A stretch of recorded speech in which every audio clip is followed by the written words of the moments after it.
tal? ¿Cómo están? Buenas tardes. Aquí estamos en Pasos Perdidos luego de la última reunión de la Comisión de Lucha contra el Narcotráfico, Adicciones, que preside la diputada Mónica Frade de la Coalición Cívica, despidiéndose de los invitados del día de hoy. Fer Fraquelli, ¿cómo estás? Bienvenido. Buenas Pero tardes. muy buenas tardes. Es claro, sin lugar a dudas, cada comisión que va trabajando en la jornada de hoy, como lo mismo sucedió la semana pasada, empiezan a despedirse. Claro. Los presidentes en muchos casos son diputados que finalizan sus mandatos el próximo 10 de diciembre, en otros integrantes de la comisión que también vencen sus mandatos y por último, más allá de diputados que van a continuar con mandato 2 años más, las comisiones a partir del 10 de diciembre, a partir de la renovación parlamentaria, se baraja y se da de nuevo, ¿no? Exactamente. Empieza una nueva redistribución en torno a, bueno, las mayorías, las minorías de esta Cámara de Diputados. Exacto. Mónica Frade, que va a seguir por 2 años más como diputada nacional, su bloque de la coalición cívica se ve reducido,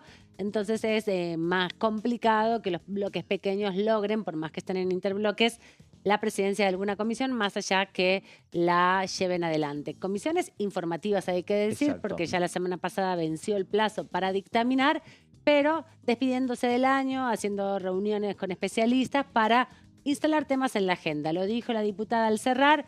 Tuvimos muchas complicaciones para avanzar en algunos proyectos en esta comisión porque se giraron los proyectos a muchas otras comisiones, pero se hicieron muchas reuniones informativas para volver a trabajar en torno, bueno, a la situación de la narcocriminalidad por un lado y por otro lado todo lo que tiene que ver con la problemática de la adicción, que se vio muy afectada también por los recortes que se hicieron en el presupuesto de este año y del año pasado en el contexto de la gestión del presidente Javier Milei. Así que estamos cerrando el año ya. Sí. Tenemos el 3, la sesión preparatoria, ¿no? Exactamente. ¿Tenemos títulos? Tenemos títulos también. Vamos a los títulos.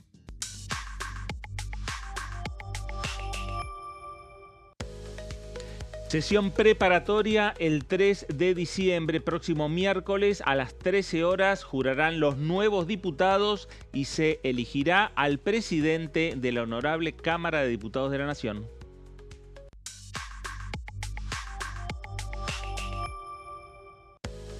Se reunió la Comisión de Comercio con invitados que expusieron sobre el acuerdo comercial firmado entre Argentina y los Estados Unidos.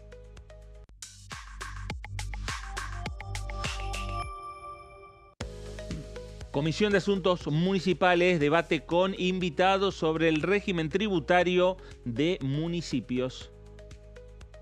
Bueno, ahí estaban, temas que tienen que ver con esta agenda de últimos días de periodo de sesiones ordinarias de esta Cámara de Diputados, pero agenda importante del Congreso Nacional. Estamos esperando todavía el decreto que firme el presidente de la Nación convocando a las sesiones extraordinarias que va a decir y dar el ritmo del trabajo para el periodo que se inicia ahora, el 1 de diciembre, cuando comienza el receso formalmente en la Cámara de Diputados y el Senado. Pero para hablar de esto y otros temas, le damos la bienvenida a nuestro compañero y colega Claudio Mardones. ¿Cómo estás? Muy buenas tardes. ¿Cómo les va? ¿Cómo está? Muy contento de estar aquí en esta tarde. 5 días quedan ya del periodo de sesiones ordinarias, ¿no? Así es. Ya no se puede dictaminar.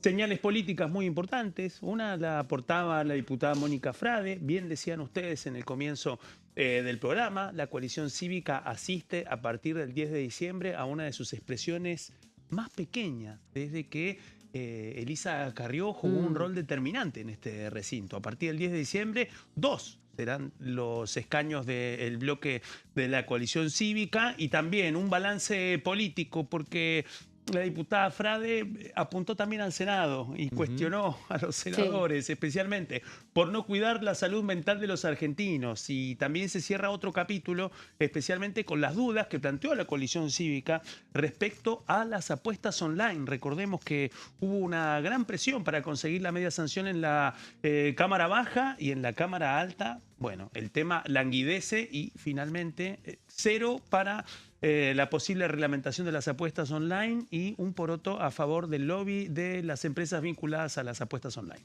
Vamos a repasar un poco el testimonio de varios diputados. Sí. La semana pasada tuvimos la posibilidad de hablar con Alejandro Vilca, otro de los diputados que se despide por ahora, por lo menos, del recinto de la Cámara de Diputados, respecto a otro tema que Veremos si están las extraordinarias o no. Por eso también la ansiedad de todos los que estamos aquí en el Congreso para conocer de qué se trata y desde cuándo se va a estar sesionando en el periodo extraordinario. Alejandro Vilca, diputado por el Frente de Izquierda de la provincia de Jujuy. Funcionarios, ¿no? Sobre todo el Ministerio de Economía, ligado a esta gran reforma. Muchas veces las reformas laborales, por lo menos aquellos países que la hicieron, como el caso de Brasil, no ha significado después en un impacto inmediato de crear nuevas fuentes de trabajo, ¿no? De hecho, no ha repercutido. Vos fíjate que cuando hablan muchos los funcionarios y hablan de un modelo de país, incluso de estructura de legislación laboral, muchos se remiten a lo que es la peruanización, ¿no? Bueno, Perú prácticamente la gran mayoría, el 80% son trabajadores precarios, ¿no? Entonces yo creo que lo que vamos es a eso, ¿no? Quizás se habla incluso de forma injustificada, sin argumento, de la industria del juicio, ¿no? Como que por el hecho de que el trabajador tenga derecho de defender su indemnización o la forma de despido, digamos, sería contrario al desarrollo de una empresa. Bueno, yo creo que esto es lo contrario, ¿no? Yo creo que por ahí se trata de hacer foco sobre el trabajador porque tiene derecho, y no se hace foco hoy sobre la situación de muchas empresas que no es producto del trabajador, es producto de la política económica.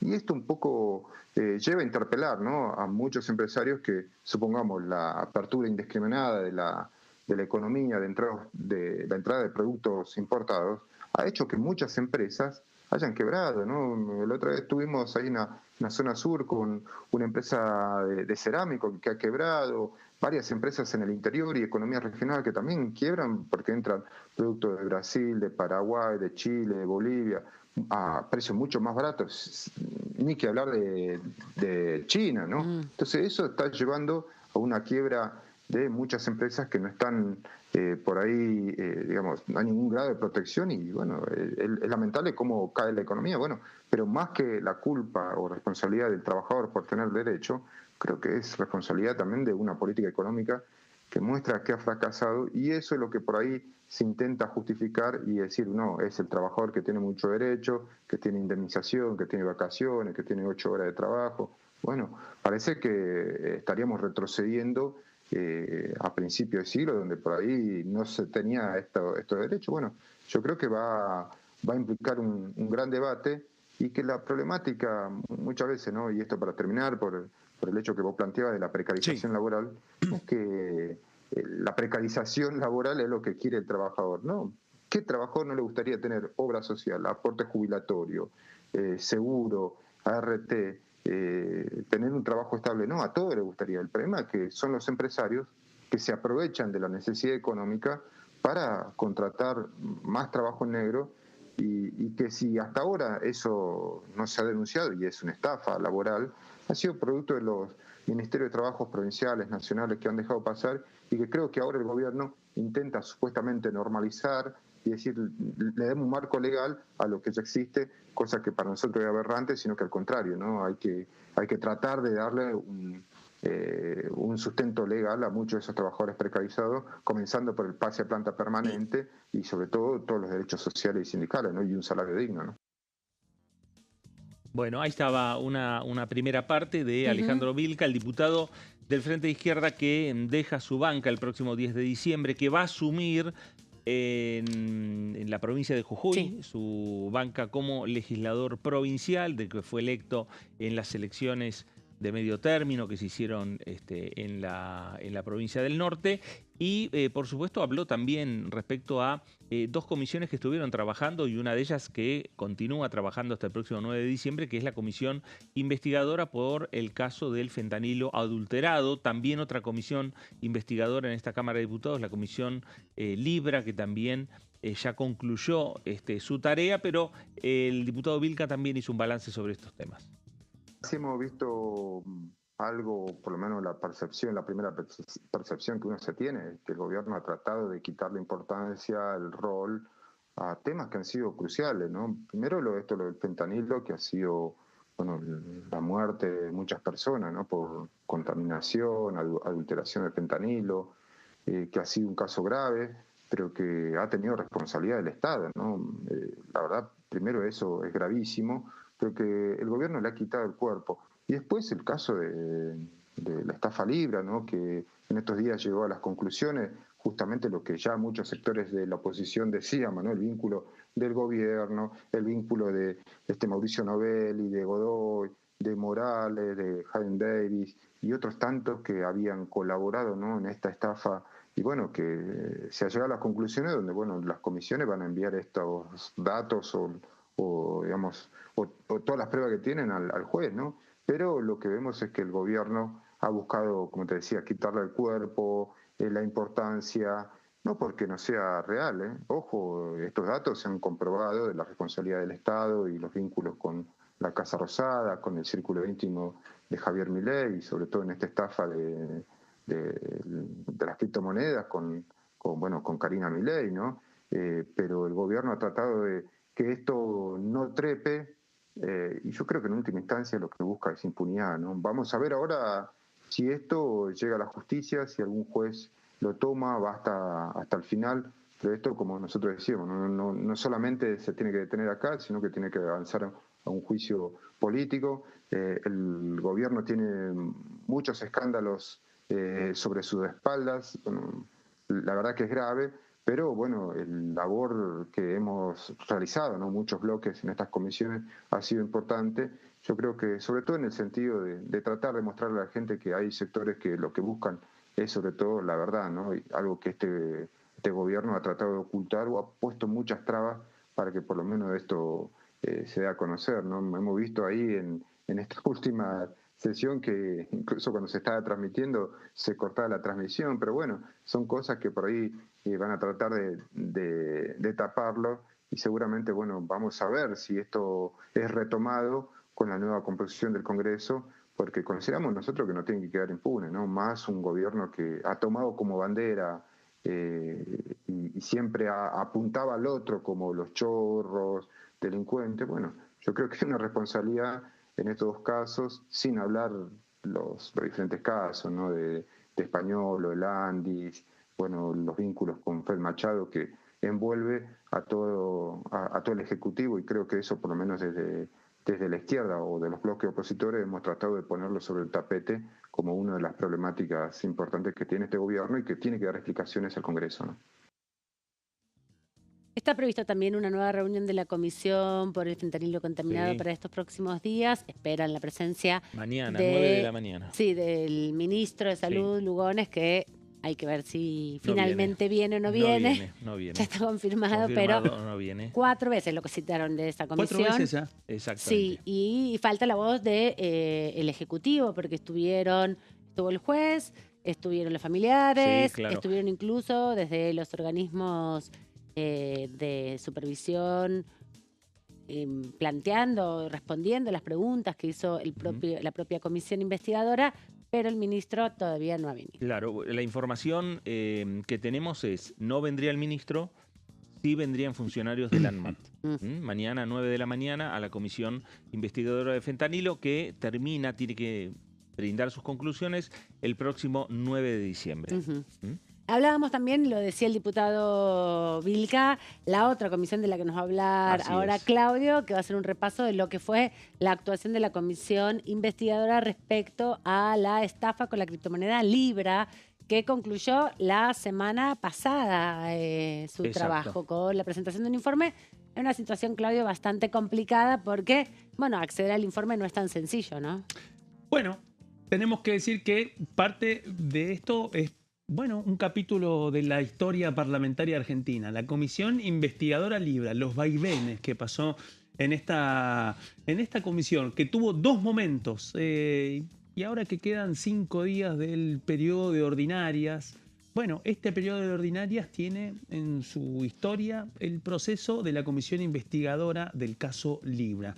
Para eso hemos preparado este pequeño informe que nos sirve a nosotros como un disparador para repasar un poco lo que ha sido este proceso disparado a partir de un mensaje escrito desde la cuenta del presidente Javier Milei, todo un debate respecto a si lo había escrito como una cuestión personal o con su rol de presidente de la Nación Argentina, pero lo cierto es que fue el disparador a principios de este año, la recomendación para participar de una criptomoneda que con el correr de las horas se desplomó su valor y abrió el interrogante de si finalmente era o no era una invitación a una posible estafa. El dato implicó dos caminos, un camino abierto en los tribunales argentinos, otro en materia judicial abierto en los Estados Unidos, motorizado por los damnificados, algo que también fue cuantificado no solamente por la justicia, sino también por el otro capítulo, que es la potestad constitucional que le otorga al Congreso de la Nación investigar. Llevar adelante investigaciones de carácter político, que en algunos aspectos, a partir de las potestades que le confiere la Constitución a las dos cámaras del Congreso de la Nación, tener facultades investigativas también para pedir información a la justicia, pero también para pedir información en distintos afectados, escuchar el testimonio de los imputados, pedir la citación de distintos funcionarios y a partir de eso llevar adelante un proceso de investigación.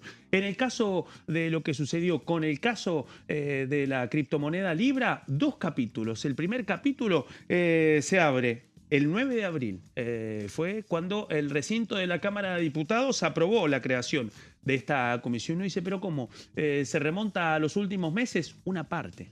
La otra se remonta al primer semestre de este año, con esta sesión que fue del 9 de abril, en donde 128 votos a favor, 91 en contra y 7 abstenciones para la creación de la primera versión de la comisión investigadora del caso Libra. En el medio, bueno, otro dato que es directamente proporcional a la densidad del escándalo. En aquel momento viajamos al pasado, parece que hubiera sido hace mucho tiempo, pero no.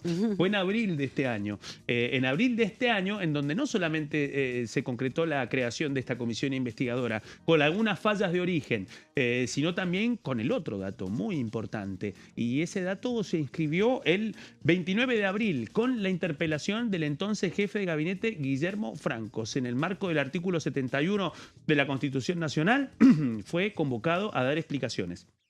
8 horas habló ante el recinto de la Cámara Baja para contestar especialmente los interrogantes respecto al escándalo Libra. Bueno, hay que decirlo, ya por aquel momento se habían abierto las investigaciones judiciales, no solamente en la Argentina, sino también en los Estados Unidos. La misión de Guillermo Francos como pararrayos del gobierno en aquel momento, jefe de gabinete de ministros, bueno, atajar los dardos durísimos que lanzaba la oposición en aquel momento con un oficialismo transitando un tembladeral respecto a las implicancias judiciales, también públicas, y la atención concentrada en el pulso de lo que podía pasar en este otro capítulo, en el capítulo de la investigación legislativa. Bueno, vamos a la siguiente placa para comprender un poco cómo avanzó ese derrotero. Bueno, 30 de abril fue la reunión constitutiva. 30 de abril. Fines de abril, y ahí comenzaron las fallas de origen. ¿Por qué? Porque en el diseño original de esa comisión investigadora todo quedó marcado por un empate. Empate 14-14 que impidió finalmente que la comisión investigadora pudiera tener autoridades y por ende sus posibilidades de avance fueron limitadas. Limitadas a partir de eso, del diseño original, a partir del diseño original que pactó la oposición y que tuvo fallas. Esas fallas implicaron que no se pudiera designar al titular de la comisión investigadora del caso Libra. Y así transcurrió abril y transcurrió mayo. Y llegamos a junio, el 4 de junio, donde finalmente, en el medio de ese empate técnico que impidió que la comisión pudiera avanzar, el 4 de junio hubo un emplazamiento impulsado, entre otros, por el diputado Oscar Agos Carreño, del Bloque Encuentro Federal, uno de los motores de la comisión investigadora, también uno de los que impulsó su creación, pero también que no pudo revertir esta falla estructural. Ese 14-14 que hizo que al menos la comisión investigadora perdiera 2 meses preciosos para poder avanzar. Y eso también fue una ventaja, un viento de cola para el oficialismo, para ganar tiempo, para evitar que la comisión avanzara en un momento crucial y evitar también que la situación escalara en medio de lo que fue el primer semestre de este año en esta Cámara de Diputados. Vamos rápidamente a la siguiente placa para ver cómo fue el derrotero de ese emplazamiento. Bueno, El emplazamiento implicó dos reuniones informativas, una el 10 de junio, la otra el 25 de junio.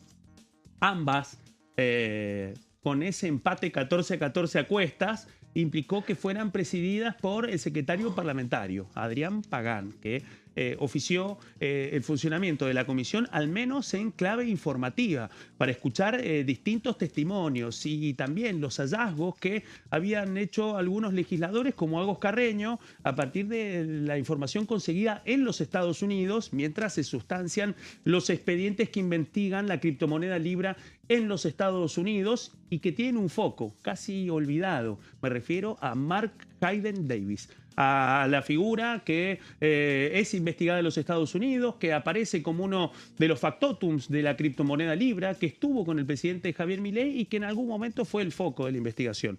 Hoy, así como se fue desinflando el trabajo de la investigadora, el rol de Mark Hayden Davis también queda arcano en el pasado, aunque han pasado pocos meses de que el tema tuvo una centralidad determinante.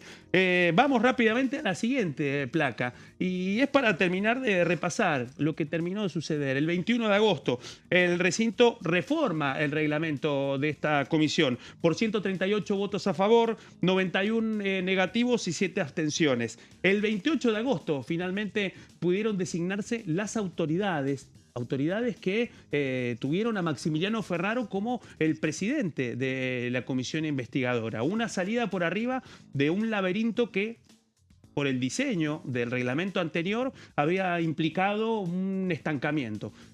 Dio un giro muy importante a partir de la gestión de Ferraro en la comisión investigadora y pudo avanzar con 9 reuniones que llegaron a este punto final, el 18 de noviembre, con la presentación del informe final y de las conclusiones.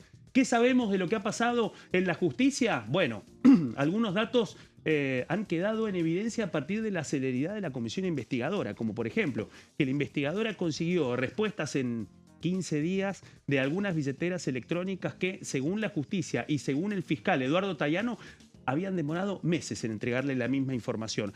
Algunos de los detalles que quedaron ese 18 de noviembre en esta última reunión con las conclusiones de la comisión investigadora. En primer lugar, que los hechos analizados estaban dentro del delito de estafa del artículo 172, que tanto el presidente Javier Milei como su hermana Karina Milei habrían prestado una colaboración inestimable en la presentación de esta comisión investigadora, que además, uno de los grandes incógnitas tiene que ver con este documento publicado, el contrato, publicado, que no fue de acceso público. Y la otra pieza muy importante, los números: 143.142 personas intervinieron en la compra de esta criptomoneda. 114.410 billeteras tuvieron pérdidas, 498 tuvieron pérdidas de $100.000, 3.144 perdieron entre $10.000 y $100.000 y solo 36 tuvieron ganancias superiores al $1.000.000. Algunos de los datos que quedaron en esta comisión investigadora, que tuvo 2 tiempos, 2 vidas en este 2025 y que dejaron no solamente una serie de cuestionamientos al fiscal Tayano y también al juez Martínez de Giorgi, sino un documento que hay que ver si finalmente tiene algunas implicancias más allá de las paredes de este palacio. Efectivamente, recuerdo el día que se hizo la última reunión, Sí, donde desde el exacto. oficialismo se plantea que no tienen las firmas necesarias el informe para llegar al recinto, y hubo una discusión reglamentaria respecto a si hay que avalarlo o no con el Pleno. Es una comisión investigadora, se supone que lo que emana de esa investigación debe ser publicado en la página oficial de la Cámara de Diputados. Veremos si sucede. Bueno, es en parte el trabajo que ha desarrollado este Congreso Nacional, ¿no? A lo largo de este año 2025, que todavía falta un tramo intenso, corto, pero intenso, que va a ser el periodo de sesiones extraordinarias. Exacto. Nos vamos rápidamente a la pausa, que volvemos con invitados.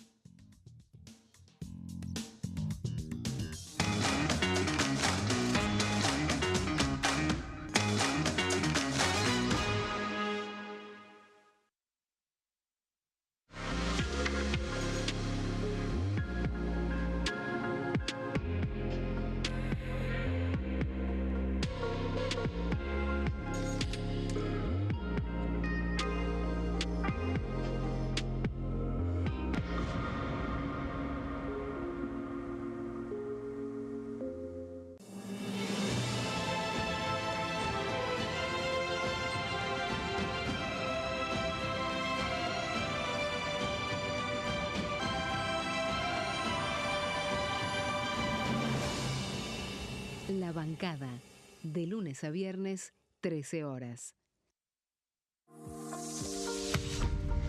¿Qué función cumple el Congreso?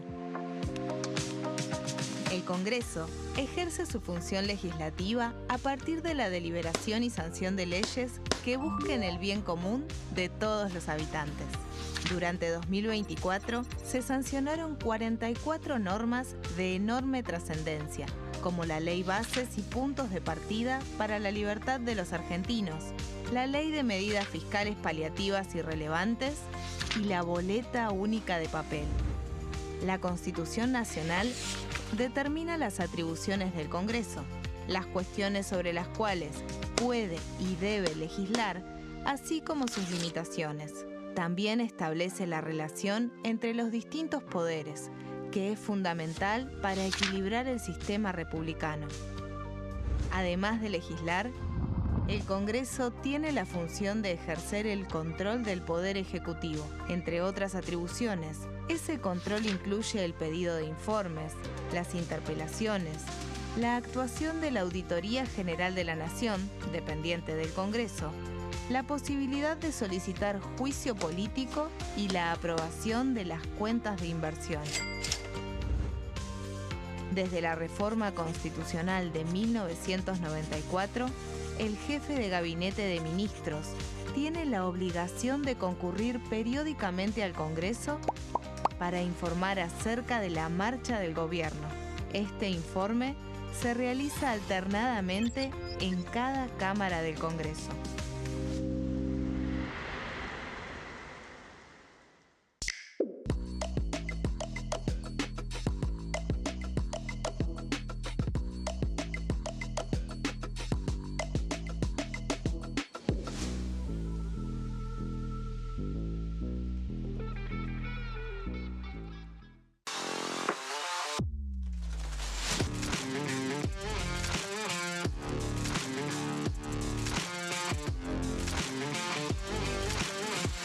Orden del día, de lunes a viernes, 11 horas.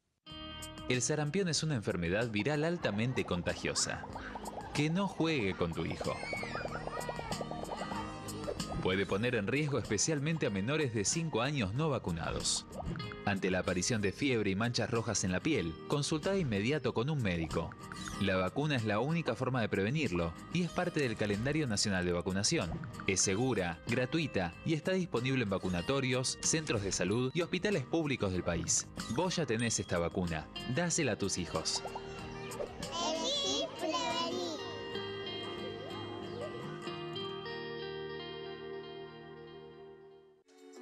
Bienvenidos, bienvenidas. Esto es mi proyecto de TV Stream.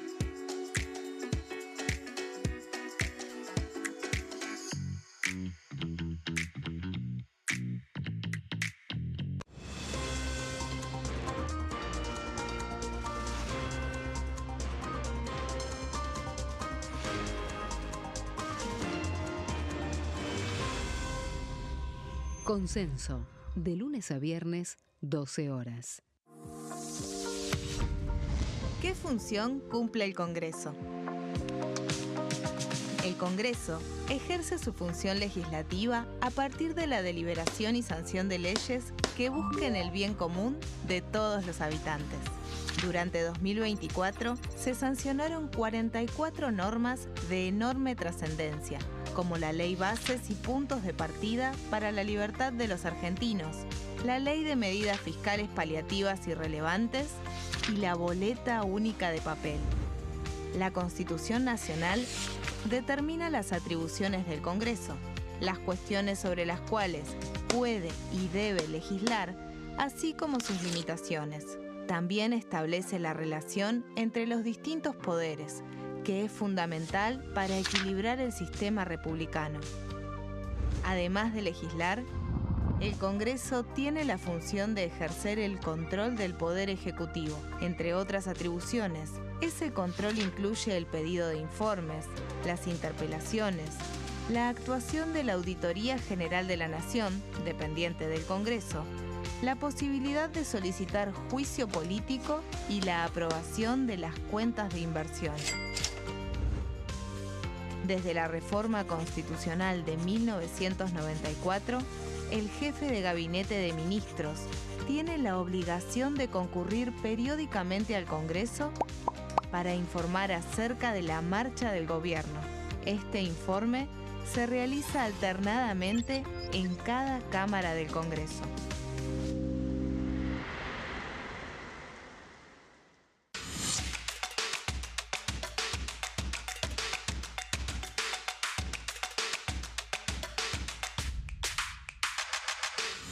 Quórum, de lunes a viernes, 14 horas.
Muy bien, último bloque de Pasos Perdidos por aquí por Diputados Televisión. Aman con invitados. Tenemos visitas, sí. Pablo Todero, diputado de Unión por la Patria. Le damos la bienvenida a la provincia de Neuquén. ¿Cómo estás?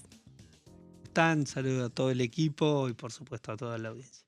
Cerrando el año, con la expectativa de que se convoquen las extraordinarias, posibilidades de que se debata el presupuesto. Vos sos de uno de los principales bloques opositores al gobierno nacional. ¿Cómo ves esa posibilidad? Y si sería importante que se apruebe un presupuesto, ya que llevamos 2 años sin esta herramienta. Creo que es importante que se apruebe, que el país tenga un presupuesto, obviamente. Eso no está en discusión. Este presupuesto, no. Este presupuesto, así como está, y siendo de Neuquén como soy, este presupuesto tiene una condicionante. Yo no creo que ningún patagónico, sea del partido que sea, vote este presupuesto. No puedo entenderlo que un patagónico vaya a votar este presupuesto. ¿Por qué? Tiene 2 artículos que dejan librada la posibilidad que a los patagónicos nos aumente el gas el 100%. Saque el subsidio de gas de la Patagonia. Algo por lo que durante décadas peleó la Patagonia y llegó a tenerlo. Quien vote esto va a estar votando eso. Quien vote este presupuesto. Que no me vengan después que ese artículo sí, que ese artículo no. Si lo votaste en general, estás votando eso. Este presupuesto para mí ya es letra muerta, aparte. Digo, sí. ¿De qué se basa un presupuesto? El presupuesto se basa de ingresos y egresos, que deben estar equilibrados. Ahora, los ingresos, ¿por qué son? Por impuestos, por ventas al exterior. Y si después vamos a discutir de aprobar el presupuesto, vamos a discutir una reforma tributaria en Argentina, el presupuesto termina siendo letra muerta. Es totalmente irracional, más allá de lo que opino de la reforma tributaria, que creo que hay que hacerla, estoy convencido de que hay que hacer una reforma tributaria, estoy convencido de que hay que hacer una reforma laboral. Bueno, el tema es cómo y con qué discusión. Una discusión en extraordinarias realmente sería irracional. Una discusión como fue la ley ómnibus, que terminó en la nada, un papelón de bajarla en sesión. Digo, sin discusión con los sectores, sin discusión académica, sin discusión de cómo va a ser el impacto, porque la verdad no se ha hablado absolutamente con nadie. Pablo, hay algunos planteos que han hecho los gobernadores a lo largo de este año 2025 que incluso han involucrado a este Congreso Nacional con la sanción por parte del Senado y posteriormente faltó la discusión en diputados, pero respecto al tema, por ejemplo, la redistribución de los ATN o el impuesto a los combustibles líquidos, que llegaron aquí al Congreso con un respaldo muy fuerte de todos los mandatarios provinciales e incluso la Ciudad de Buenos Aires. ¿Esos puntos están contemplados en las conversaciones que están teniendo con los gobernadores? ¿Ustedes tienen información si los gobernadores lo van a incluir en el proyecto de ley de presupuesto 2026? Mira, el presupuesto 2026 no tiene ni siquiera incluidas las leyes que están aprobadas por este Congreso, que había vetado el presidente y que se volvieron a ratificar. Ni siquiera tiene contemplado eso, este presupuesto. Mucho menos aquellos que no terminaron siendo ni leyes siquiera.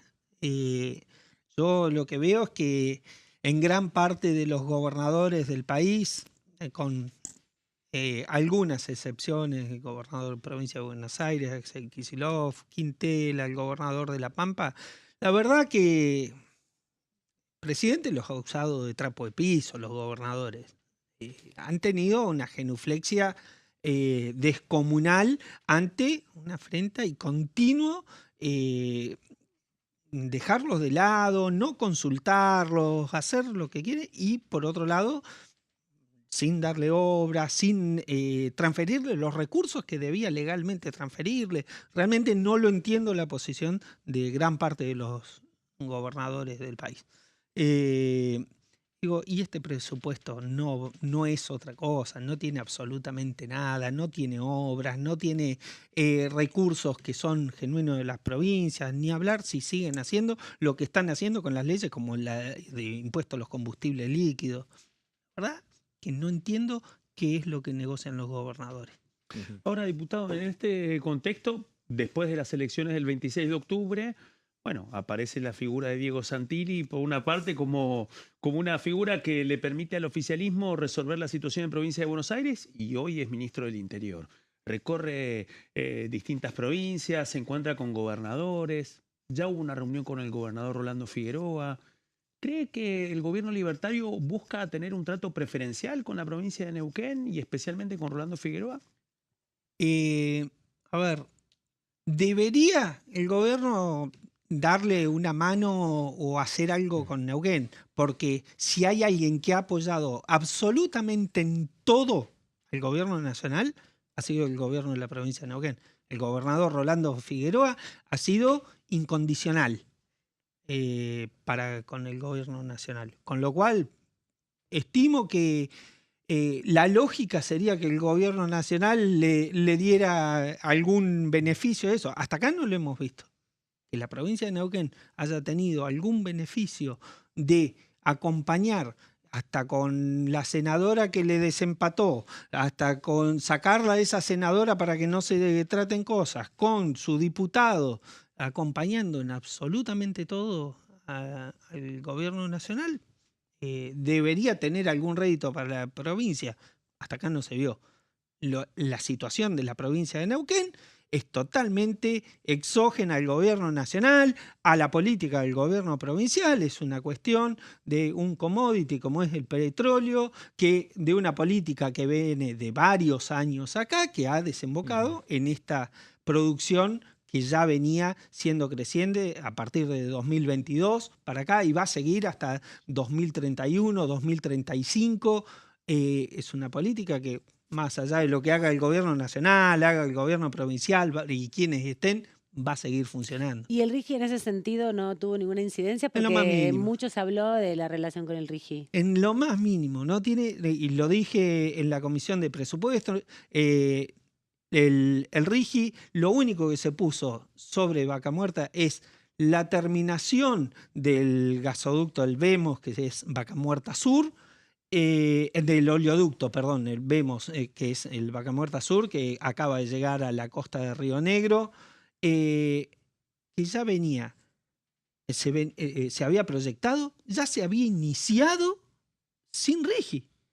Se iba a hacer igual, porque dan las condiciones, porque da la venta del petróleo, y es un commodity, va a seguir, y se sabe que tiene precio por varios años para adelante, con lo cual se iba a hacer exactamente igual. Se estaba haciendo, de hecho, sin RIGI. Lo otro es el tema de GNL. Yo creo que lo de GNL hasta acá no se ha mostrado absolutamente nada. Acaban de llegar los caños chinos. ¿Sí? Acaban de llegar caños chinos para hacer un tramito de gasoducto entre el San Martín y Río Negro, la costa de Río Negro, ¿Cuántos para el kilómetros primer... son, más o menos? ¿Eh? ¿Cuántos kilómetros la distancia? Son más o menos? 48 kilómetros, creo. Caños sin costura que podrían haber sido argentinos. Totalmente. Hay dos industrias argentinas que lo podrían haber hecho como se hicieron los otros gasoductos, y eso lo más bien vienen por RIGI. Yo planteé una modificación a la ley del RIGI para que las industrias argentinas tengan los mismos beneficios que tienen las empresas que hacen RIGI para que puedan ser proveedoras en eso a RIGI y puedan competir de igual a igual. Si no, nos pasa esto, vienen de China, el barco de China trae los caños, los trabajadores, traen otro barco que va a ser dormitorio, no vamos a poner ni un tornillo en eso. Claro. Vemos Tampoco van a gastar en la comunidad. El gasoducto, el oleoducto Vaca Muerta Sur, cuando llega al puerto, van tanques de reserva, como hay en Bahía Blanca, como hay en distintos puertos. Se hacen en Argentina eso. Bueno, YPF los va a importar de Texas. ¿Por qué? Porque le sale más barato por el RIGI. Claro. Y no lo hacen con la industria argentina, que hay por lo menos 5 o 6 metalúrgicas, metalmecánicas de Argentina que lo pueden hacer. Otro de los temas que aparece en el debate hacia adelante, con la expectativa de las sesiones extraordinarias, tiene que ver con la reforma laboral impositiva también. Planteabas que hace falta esas modificaciones. ¿Cuáles serían las propuestas que te parece que se tienen que aportar más allá de lo que venga del gobierno nacional? Digo, del gobierno nacional no sabemos absolutamente nada. No hay proyecto. No, por ahora no. No hay proyecto. Tiran globos de ensayo, que el monotributo saldría en lo impositivo. Hay que tener en claro, en Argentina tenemos 155 impuestos, entre nacionales, municipales, provinciales, de los cuales 10 recaudan el 94%. ¿Sí? De los cuales está ingresos brutos de las provincias y las licencias de comercio y eso de los municipios dentro de esos 10. El resto... Los otros 140, los otros 145 impuestos, hay 10 que recaudan el 4% y los otros 135 impuestos recaudan el 3%, 2%.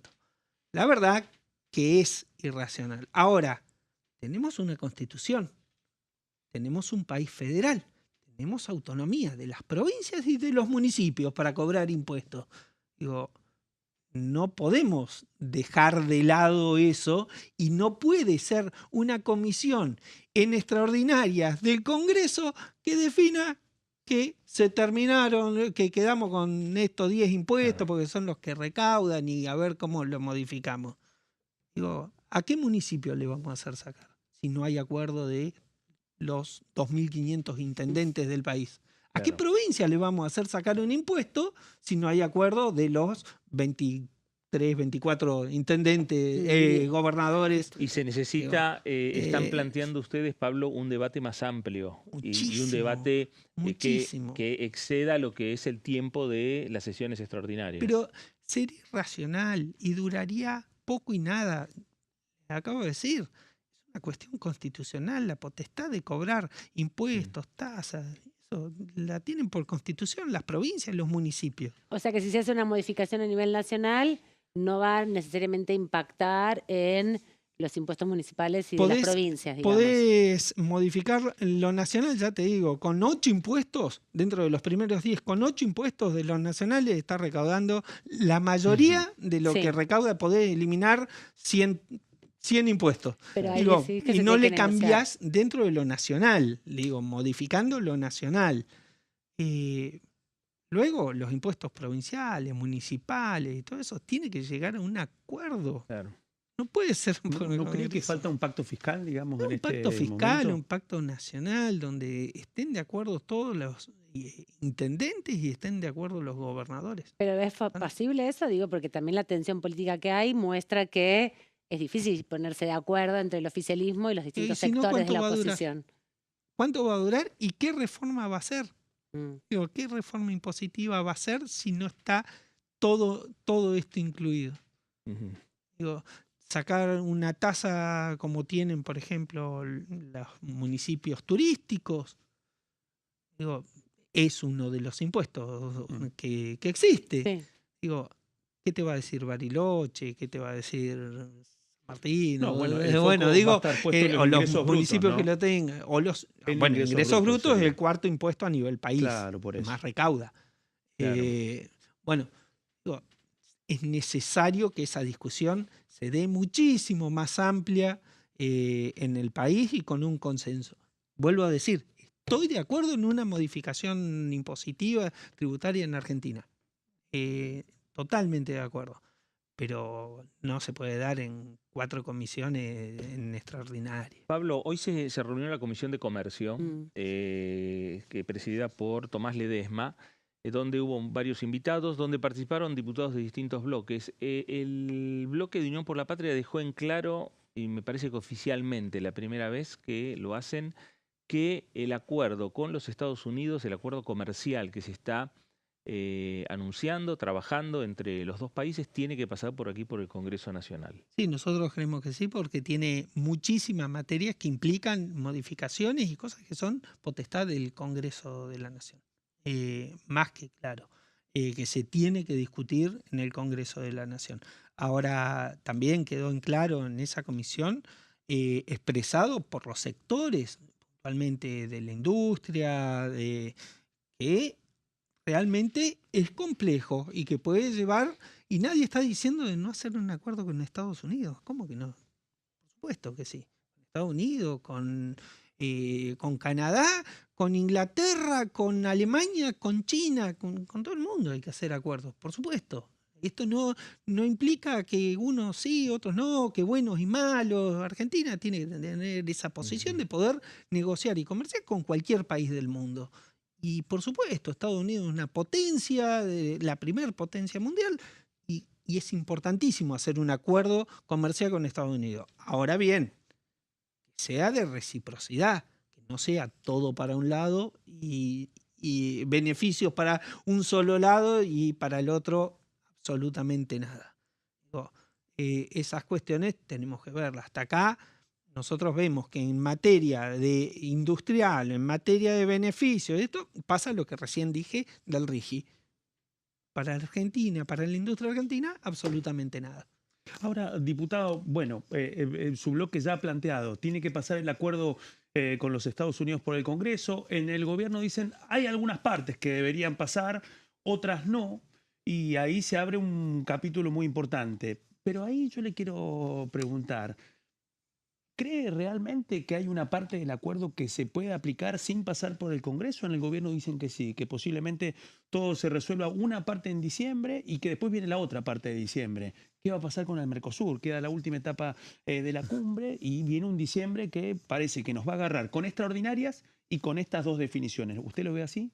A ver, está claro que el supuesto acuerdo que no existe es una intención de dos presidentes, no hay un acuerdo puesto, que parte de ese acuerdo tiene que pasar por el Congreso de Estados Unidos también, para cumplirse. Estamos bastante lejos de un acuerdo. No puede ser que nos hayamos enterado por la Casa Blanca, por la prensa de Casa Blanca, de qué se trataba el acuerdo, más o menos. No nos enteramos por el gobierno argentino. No llegó absolutamente nada, todavía no hay nada. Todavía es la intención de dos presidentes de hacer algunas cosas. No hay un acuerdo. Un acuerdo comercial implica muchísimas normas, muchísimas, como acaba de decir, muchísimas situaciones que harían que tengamos que cambiar legislación que hoy existe en el caso del Mercosur, por ejemplo. Cuando hablamos de patentes, cuando hablamos de cuotas con alimentos, cuando hablamos de regulaciones que tenemos para con los medicamentos, para con los alimentos. Y por otro lado, nos hablan de que se va a exportar y que va a haber posible cuota de carne de 20.000 a 80.000 toneladas. Y la escuchamos a la secretaria de agroindustria, de agro de Estados Unidos, decir que Argentina tiene un problema con la aftosa. Claro. Creo que estamos encaminados hacia un acuerdo, pero bastante lejos todavía. Pablo, gracias por visitarnos. No, a ustedes. Gracias. Pablo Todero, diputado nacional de Unión por la Patria por la provincia de Neuquén. Sí, estamos cerrando el año, como bien decíamos, el año parlamentario con una expectativa, bueno, de esperar finalmente la comunicación oficial del decreto de convoque a extraordinarias. Así es. Todo indica que va a ser a partir del 10 de diciembre, fecha en que van a recambiar los diputados nacionales y van a asumir los nuevos legisladores que, bueno, el 3 de diciembre ya está convocado, eso sí, a las 13 horas, la sesión que va a mostrar la jura, ¿no?, de los Así 127 es, diputados claro. que resultaron electos y que estarán por aquí en los próximos días ya, bueno, haciendo todos los papeles y la semana que viene asumiendo. Bueno, y además definiendo las autoridades de la Cámara, Por supuesto. que se reeligen año tras año, Ujú. se van a Y poner son proporcionales también con la Exactamente. cantidad de integrantes que tiene cada bloque. un presidente, 3 vicepresidentes. Exactamente. Y los cargos también de los secretarios administrativos y secretario parlamentario de esta Cámara de Diputados de la Nación. Claudio Mardones, muchísimas gracias por la jornada del día de hoy. Nos reencontramos esta semana el día jueves nuevamente. Por supuesto que sí. Nos volvemos a encontrar el próximo jueves, ya con los últimos pulsos de este periodo de ordinarias que está transitando sus últimos días. Y además el jueves es el día anterior a que asuman los senadores, que Sí, también claro. hay una rosca del otro lado de Pasos Perdidos, que mañana les contamos con detalle, pero que involucra también a una diputada que se va al Senado de la Nación y que la semana pasada en la Comisión de Acuerdos fue cuestionada sus antecedentes para asumir como senadora. Pero todavía falta porque el Sí. viernes se resuelve. Exactamente, el jueves todavía hay una reunión de la Libertad Avanza, con varios bloques del Senado Nacional para De la resolver oposición. ese tema. Claro, Nos- porque aumenta la cantidad de senadores, pero no es mayoría propia No, la claro, que tiene exactamente. todavía la Libertad Avanza ahí en Pasos, del otro lado de Pasos Perdidos. Nos vamos, hasta mañana. Sí. Nos vamos, nos reencontramos mañana. Quédese en sintonía, quédese en Diputados Televisión. Esto fue Pasos Perdidos. Gracias y hasta entonces.